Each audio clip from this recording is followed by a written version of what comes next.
Assalamualaikum warahmatullahi wabarakatuh. Perkenalkan, nama saya Aulia Makmunah Dalia dengan NIM 21130161778, program studi S1 Farmasi Umum kelas A angkatan 2021 Universitas Mula Warman. Pada kesempatan kali ini, saya akan menyampaikan salah satu materi dari mata kuliah Pendidikan Bahasa Indonesia, yaitu mengenai jenis paragraf. Jadi, jenis paragraf ini terbagi menjadi 3, yaitu berdasarkan letak kalimat utama, berdasarkan gaya ekspresi, dan berdasarkan urutan.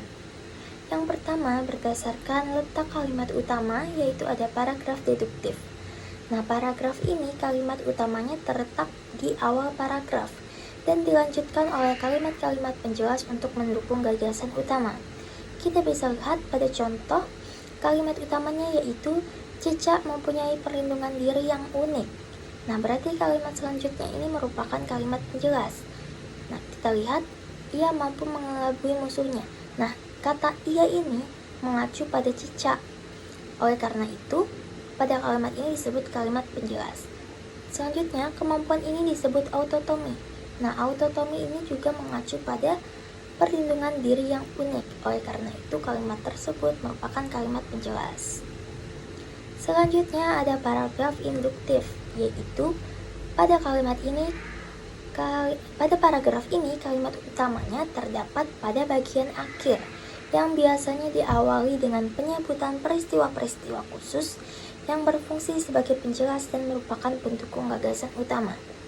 Kita lihat pada contohnya kalimat utamanya yaitu danau ini dikenal dengan sebutan Danau Toba. Berarti kalimat sebelumnya ini merupakan kalimat penjelas, yaitu ini adalah danau terbesar di Indonesia. Nah, kata ini tuh mengacu kepada Danau Toba. Selanjutnya, letak danau ini. Nah, letak danau ini tuh apa? Nah, ini itu Danau Toba juga. Oleh karena itu, pada kalimat tersebut merupakan kalimat penjelas dan di akhir paragraf merupakan kalimat utama. Selanjutnya paragraf deduktif induktif. Nah, paragraf ini kalimat utamanya terdapat pada bagian awal dan akhir. Dengan adanya 2 kalimat utama, itu hanya merupakan bentuk pengulangan gagasan utama untuk mempertegas informasi. Paragraf dengan pola ini dimulai dengan pernyataan-pernyataan yang bersifat umum, diikuti dengan pernyataan-pernyataan bersifat khusus sebagai penjelas, dan diakhiri dengan pernyataan umum lagi yang merupakan pengulangan gagasan utama. Jadi kita lihat pada contohnya, kalimat utama pada bagian awal yaitu buku adalah gudang ilmu. Nah, berarti kalimat selanjutnya ini merupakan kalimat penjelas, yaitu dengan membaca buku kita dapat menguasai ilmu pengetahuan. Kita bisa tahu banyak informasi di bidang apapun dari buku. Selanjutnya, kalimat utama yang berada pada akhir yaitu jadi, memang tak salah jika buku dijuluki sebagai gudang ilmu. Nah, kalimat utama di akhir ini merupakan bentuk pengulangan kalimat utama yang di awal dan juga untuk mempertegas informasi. Selanjutnya ada paragraf ineratif, yaitu paragraf yang kalimat utamanya terletak di tengah-tengah paragraf. Jadi paragraf ini diawali dengan kalimat-kalimat penjelas sebagai pengantar, kemudian diikuti gagasan utama dan ditambahkan lagi kalimat-kalimat penjelas untuk menguatkan atau mempertegas informasi. Kita lihat contohnya, kalimat utamanya yaitu kebun teh kemuning memang sangat menarik hati. Oleh karena itu, kalimat sebelum dan sesudahnya itu merupakan kalimat penjelas, yaitu kalimat yang menjelaskan mengapa kebun teh kemuning sangat menarik hati. Nah, kalimat penjelasnya itu adalah udara di tempat ini sangatlah segar, pemandangan hijau terhampar luas. Di sana sangat pas jika dijadikan latar untuk berfoto. Banyak juga objek wisata di sekitar tempat itu. Nah, jadi kalimat penjelas ini sudah menjawab pertanyaan dari kalimat utamanya, yaitu kebun teh kemuning memang sangat menarik hati. Selanjutnya ada paragraf menyebar. Paragraf dengan pola semacam ini tidak memiliki kalimat utama, dikarenakan kalimat utamanya tersebar pada seluruh paragraf atau tersirat pada kalimat-kalimatnya. Kita lihat pada contohnya, di pinggir jalan banyak orang berjualan kue dan minuman. Harganya murah-murah, sayang banyak lalat karena tidak jauh dari tempat itu ada tumpukan sampah busuk. Dari sampah lalat terbang dan hinggap di kue dan minuman. Orang yang makan tidak merasa terganggu oleh lalat itu. Enak saja makan dan minum sambil beristirahat dan berkelakar. Nah, jadi dari contoh ini, kalimat utamanya itu tersebar pada seluruh paragraf. Oleh karena itu, contoh ini merupakan paragraf menyebar. Selanjutnya yang kedua, berdasarkan gaya ekspresi atau cara pembawaan, yaitu ada paragraf narasi. Nah, paragraf narasi ini adalah paragraf yang menceritakan suatu kisah, rekaan, atau pengalaman. Terus ciri-ciri paragraf narasi ini juga memiliki alur waktu atau urutan waktu, terus juga memiliki tokoh. Jadi kita lihat pada contohnya, yaitu kita lihat di sini alur waktunya mana ya pada contoh ini. Jadi alur waktu pada contoh ini yaitu kemarin sore Arkan memetik buah kelapa. Ia memanjat pohon kelapa dengan lincah. Ia memetik buah kelapa dengan sebuah sabit. Setelah mendapat 10 butir kelapa, ia turun dengan sangat cepat. Nah, jadi pada contoh ini alur waktunya itu dari si Arkan memetik buah kelapa sampai dia mendapatkan 10 butir kelapa. Nah, untuk tokohnya di sini udah jelas ya, tokohnya itu yaitu Arkan. Selanjutnya ada paragraf deskripsi. Paragraf deskripsi ini merupakan paragraf yang menggambarkan suatu bentuk, suasana, objek, tempat, ataupun peristiwa dengan seterang-terangnya kepada pembaca dengan melibatkan kesan indera sehingga pembaca seolah-olah diajak oleh penulis merasakan apa yang tertulis. Nah, jadi kita lihat pada contohnya, di depan rumahku ada pohon kelapa, pohonnya sangat tinggi. Beberapa tangkai daunnya sudah ada yang tampak kering, namun buahnya sangat banyak. Nah, jadi pada contoh ini dia menggambarkan suatu objek berupa buah kelapa. Jadi dia gambarkan buah kelapa dari tangkainya seperti apa, terus juga buahnya seperti apa. Oke, selanjutnya kita lanjut paragraf eksposisi. Nah, paragraf eksposisi ini adalah paragraf yang menjelaskan atau menginformasikan sesuatu untuk menambah pengetahuan pembaca dan bersifat ilmiah ataupun non-fiksi yang bersumber dari penelitian, pengamatan, atau pengalaman.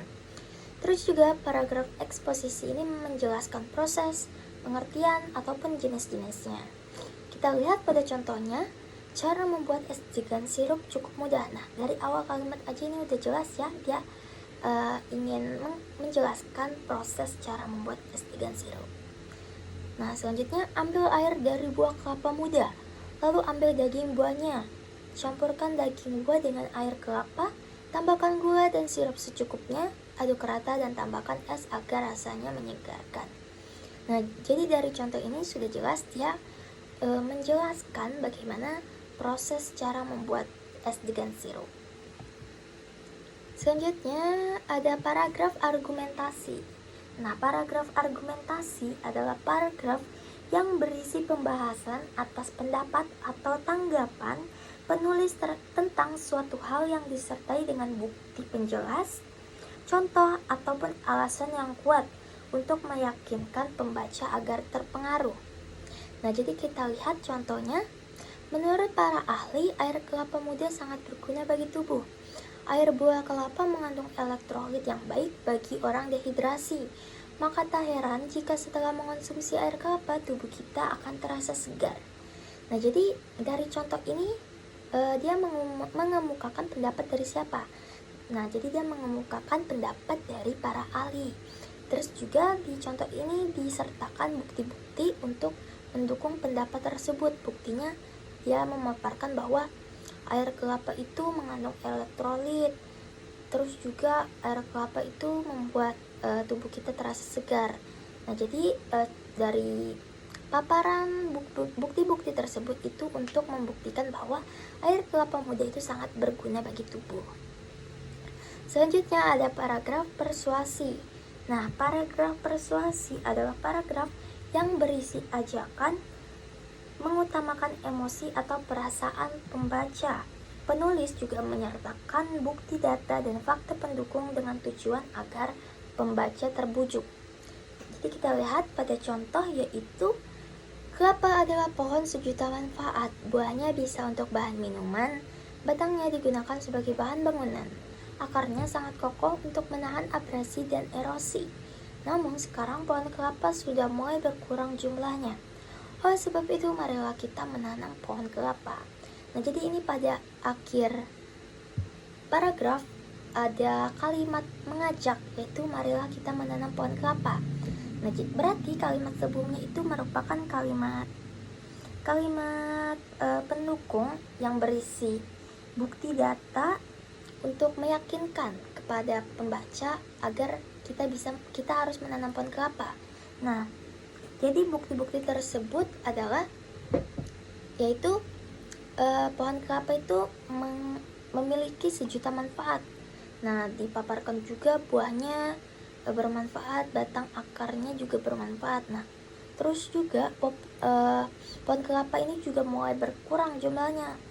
Nah, jadi bukti-bukti tersebut bisa mengajak para pembaca agar menanam pohon kelapa untuk melestarikan dan juga memanfaatkan buah kelapa tersebut. Selanjutnya, berdasarkan urutan.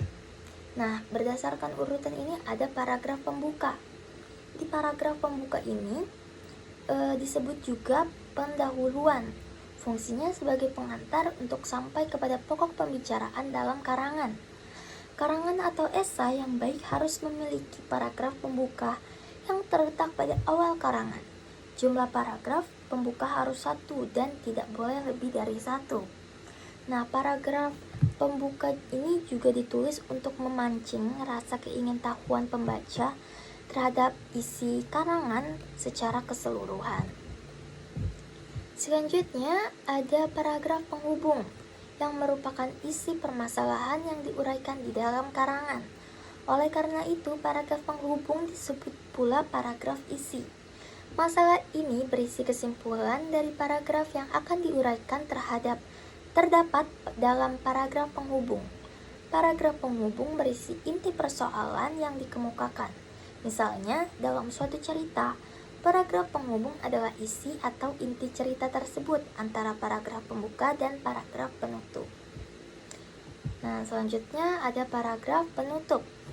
Jadi paragraf penutup ini berisi kesimpulan, saran, harapan, ringkasan, dan penekanan kembali hal-hal penting yang terdapat dalam setiap karangan. Selain itu, paragraf penutup yang berfungsi mengakhiri sebuah karangan tidak boleh terlalu panjang. Namun tidak berarti paragraf ini dapat tiba-tiba diputuskan begitu saja. Jadi seorang penulis sebaiknya dapat menjaga perbandingan antara paragraf pembuka, penghubung, dan penutup. Baik, cukup sekian materi mengenai jenis paragraf yang bisa saya sampaikan. Semoga informasi dalam video ini bisa bermanfaat bagi kita semua. Dan mohon maaf jika dalam video ini terdapat banyak kekurangan. Sekian dari saya. Wassalamualaikum warahmatullahi wabarakatuh.